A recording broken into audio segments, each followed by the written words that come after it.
The Electronic Communications Privacy Act may be reformed, potential man-in-the-middle attacks on Tor for Android, and an AT&T hacker gets indicted. All that and more this time on ThreatWire.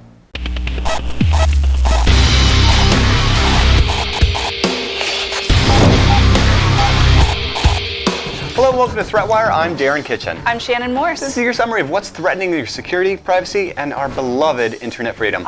Internet freedom, and let's get right into it. First off, Americans for Tax Reform and the American Civil Liberties Union have teamed up to discuss the issues with the Electronic Communications Privacy Act, which has not been updated since 1986.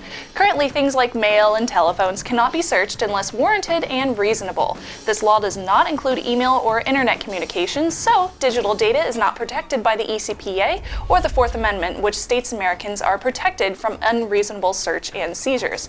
Now, on this website called Politico.com, Grover Norquist, the president of the Americans for Tax Reform, and Laura Murphy, the director of the Washington Legislative Office for the ACLU, announced the launch of Digital Fourth, which is an ongoing effort to treat digital content the same way as physical, requiring warrant protection as stated in the Fourth Amendment. The Digital Fourth movement is not to impede on terrorism or serious crimes, but to enhance and protect the privacy of the American people.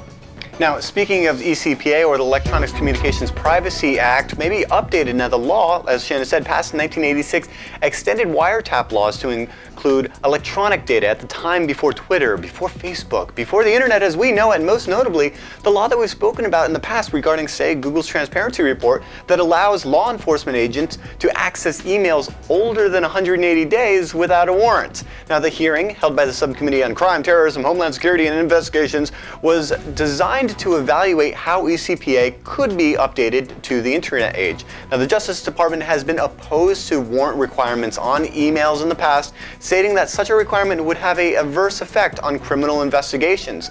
Digital Due Process, a coalition of organizations including Twitter, Microsoft, Google, the EFF, Dropbox, Amazon, Apple, the ACLU, so many others, are all setting out to provide stronger privacy protections for communications associated with the ECPA. We're talking concerns over data retention of SMS and text messages, Twitter and Facebook direct messages. Those are at play here, in addition to email correspondence, and the Electronic Frontier Foundation, they're on top of it, as always, with a Take Action petition page for ECPA form, which will aid you into contacting your representatives and your senators. So get in contact. Now, back in 2010, the iPad was released, as everybody knows, on AT&T, offering up really inexpensive 3G connections on the go. Well, it turns out AT&T kinda had a security hole. Woohoo! When a user signed up for an account with AT&T, they gave the company their email address, which was automatically linked to the user's ICC ID. This is a unique ID that authenticates the AT&T SIM card that is inside their iPad. So anytime the AT&T website was accessed by an iPad, it would recognize the ICC ID and display the user's email address. So, two security researchers, first off Andrew Auernheimer and Daniel Spittler, wrote a script to mimic a bunch of iPads trying to gain access to the website.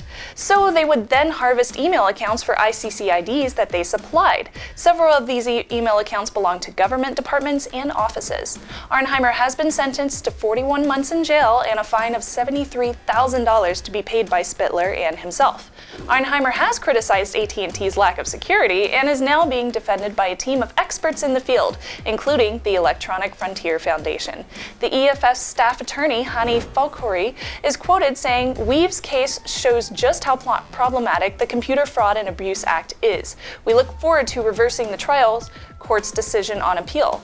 In the meantime, Congress should amend the CFAA to make sure that we don't have any more Aaron Schwartzes and Andrew Auernheimers in the future."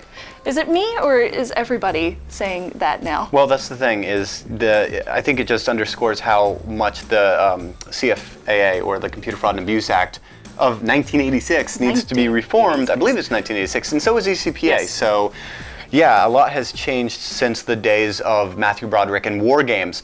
So here's the thing, Guardian, with all of this speak of the ECPA and the commotion about law enforcement eavesdropping on your private emails and text messages, one hacker-minded might think to use technology to fight the system. And one such technology, the Onion Router, or Tor, is a system to enable online anonymity. Data on the Onion Router is encrypted and re-encrypted multiple times as it traverses multiple relays, each providing a layer of encryption and anonymity until ultimately messages reach its destination. And if it sounds complicated, absolutely, sure it is. Though a lot has been done to bring this powerful tool to the hands of oppressed citizens everywhere, even on their smartphones. The Guardian Project develops free and open source apps for Android, allowing for private communications on your phone. Jibberbot is an example of one such that enables off-the-record messaging. And now I bring all of this up because Moxie Marlinspike, the security researcher, uncovered flaws this week in Strong Trust Manager, which is part of the Onion Kit library, which allows for all of this app, and turns out the vulnerability is what we here in the industry call a man-in-the-middle attack. That's fancy words for third-party eavesdropping. Now, Marlinspike has been in contact with the open source team, and hopefully a patch is on its way soon. Yeah, we'll see. Now, last week we asked you how you feel about a state-approved VPN provider. Haha! And our comment of the week comes from Butterfly Christie. She said, "There is something very wrong when a government does not let its citizens have free access to information. It's the sign of an oppressive government." I totally agree with you. If it's info that's a threat to national security, then there could be a good reason for that. But I don't see a reason for censoring anything else. She has a good point. Well, I mean, there's two camps. There's censor what you don't like, or that's just like eavesdrop on everything. Yeah. And both, and it's pretty much blanket You need everywhere. in the middle. Fact, at the ITUT, this is what's going on. There's like, goodness. sorry, don't get me started on that kind of stuff. But anyway, this week, what we'd like to know is how you feel about the fight for privacy as far as legislation versus practical encryption, because there's no technological reason why every message couldn't be encrypted. Like I'm saying, encrypt all the things. Yeah. And Trust no one. yet many are appalled by this privacy intrusion by governments here and abroad. And so, is the solution on Capitol Hill, or is it in your hands? Let us know in the comments below. I'll tell you how I feel next week. All right. Now remember, you can find all the ways to subscribe over at threatwire.org, and make sure to get involved in our Google Plus community. That's where conversation happens all week, and it's very, very interesting as well. Seriously, a good percentage of the audience is there, and it's great because there's just tons fun. of stuff in there. And thank you for everybody that's posting. Good stuff. Yes, and with all of that, I'm Darren Kitchen. And I'm Shannon Morse. We'll see you on the internet.